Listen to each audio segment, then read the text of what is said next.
welcome to our viewers from around the world. I'm Kristen Schwartz, licensed midwife and MC here at Gold. And here at Gold, we are preparing a brand new lecture pack titled Lactation and Adversity Addressing Challenges with Confidence. And here with me today is one of our speakers, Zainab Yate. Welcome, Zainab. Hi, Kristen. I'm so happy to be here. Oh, it's lovely to have you back. It's wonderful. And you have been speaking with Gold before, so it's lovely to have you back. So, for the listeners and viewers who have not met you before, tell us a little bit about yourself. Start out first. Where are you located in the world? So I'm in the UK. I'm just outside London, and I've been here for many, many years, even though I was born in Iran. So I'm pretty much a British person. Yeah. Wonderful, wonderful. So, to your background, you were a biomedical ethicist and then you stepped into the world of lactation. So, give us a little bit of an overview how that happened. How did you end up in that world? Well, oh, biomedical ethics or lactation or both? Both. We Oh, want to know well, about you. well, I had polio, what's it called? Vaccine-induced polio, actually. So I spent all my life in and out of hospital, surrounded by healthcare professionals, and constantly thinking about the sort of challenges as a child into adolescence and adulthood about medical decisions, ethics. I didn't know it was called medical ethics as a child, but Right. um, yeah, when I grew up, it sort of followed my heart because I had so many unanswered questions, and that's why I became a biomedical ethicist. In the UK, we have a really stringent sort of research ethics service that's tied to law. So I think it's institutional ethics is similar in many countries. So I'm in now research ethics. But like most people, actually, I came into breastfeeding and lactation because of personal challenges. So that's what really sparked my interest. And I trained as a peer supporter with the National Health Service, and then I volunteered with the World Breastfeeding Trends Initiative, so I understood more about the sort of policy level and data. And then I started my aversion work really. So that's how it started. Wonderful. Thank you so much for sharing that. So, you talk about in your presentation, which is, by the way, titled, and which I love the title, Help Breastfeeding Makes Me Feel Bad, Sad, or Mad, Helping Breastfeeding Mothers Struggle with Negative Emotions. So, that is your area of interest, right? So, tell us a little bit about that. Well, so it's not well known about outside of lactation with the professionals that will be delegates here at the conference, and perhaps even some delegates won't know that breastfeeding can and does trigger particular negative emotions. And there's the medical condition of dysphoric Mhm. milk ejection reflex, and then the phenomena of breastfeeding or nursing aversion and agitation, and they sort of have very some similar symptoms and some very dissimilar Mhm. symptoms, and or because of that different management strategies. So it's something about how to help clients manage that, how to do a sort of differential diagnosis to understand what's going on Mhm. in the person presenting to you, the breastfeeding mother or the other. And it's really going to a deep dive about why it can arise and what we can do about it.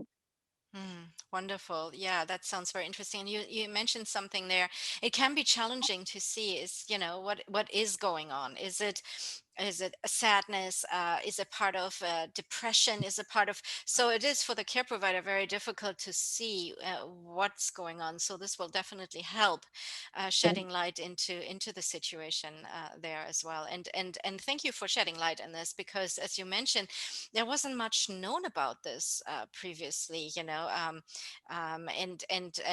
Sometimes maybe you heard about a friend saying, oh, I don't know what's going on, I feel so angry when she's trying to latch and I don't know what's going on, why, and it must be me, and why am I angry about this? I'm supposed to be happy about this. They tell me I should have endorphins and happy hormones, and here I'm Yeah, looking at my baby and I feel just yeah, anger.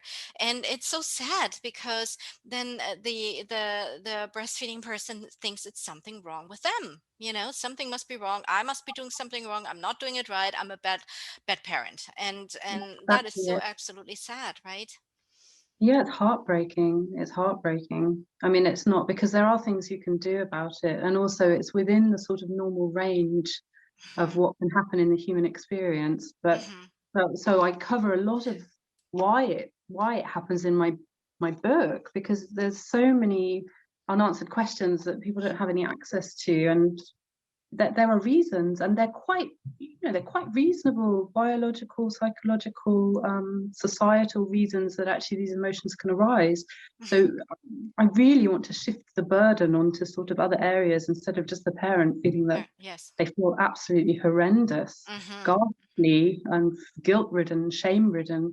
Right. um Yeah. yeah, it's not about that. There, these these these sort of negative emotions are a sign.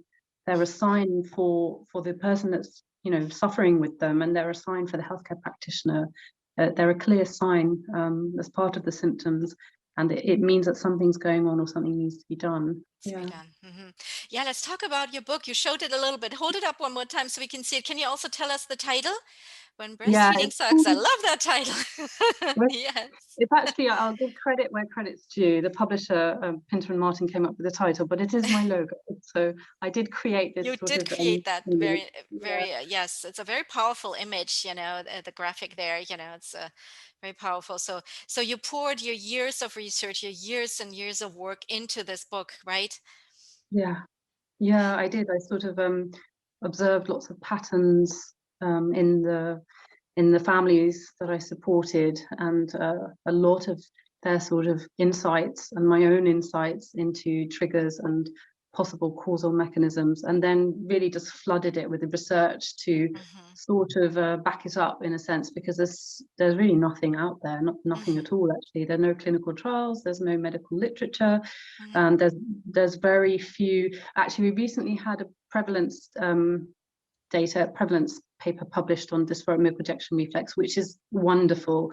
I really hope someone does a prevalence paper showing how often aversion occurs in breastfeeding mothers or breastfeeding parents. Yeah, or just feeding parents. It would be really amazing. So as the literature builds, we'll know more. But at the moment, there was just no resource.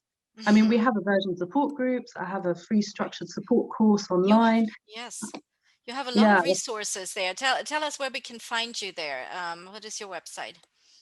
it's just breastfeedingaversion.com, or if Okay, you're on social media, if you search aversion sucks, you can see an amazing community, just a wonderful wonderful. mothers, healthcare practitioners. They're all there.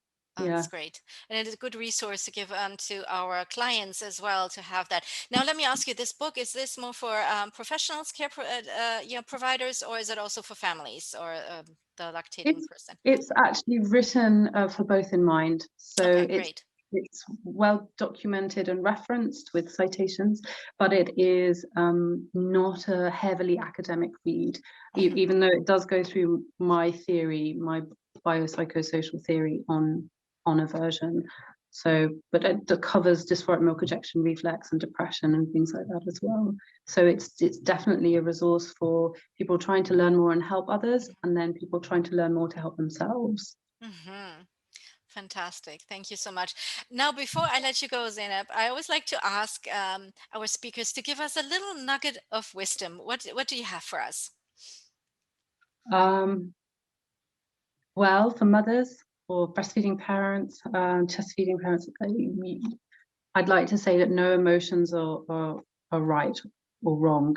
No emotions are, they may feel good, they may feel bad, but they're not sort of right or wrong. So anything within the normal spectrum is something that humans experience. We need to stop beating ourselves up about Mhm. it.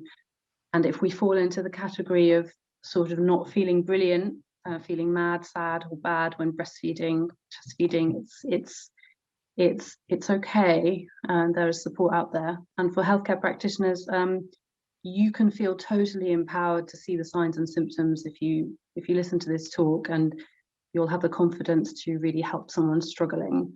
Um, that's it, I think. Yeah. Thank you so much, Zainab Yate, for sitting down here with me, and I am looking forward to this amazing presentation.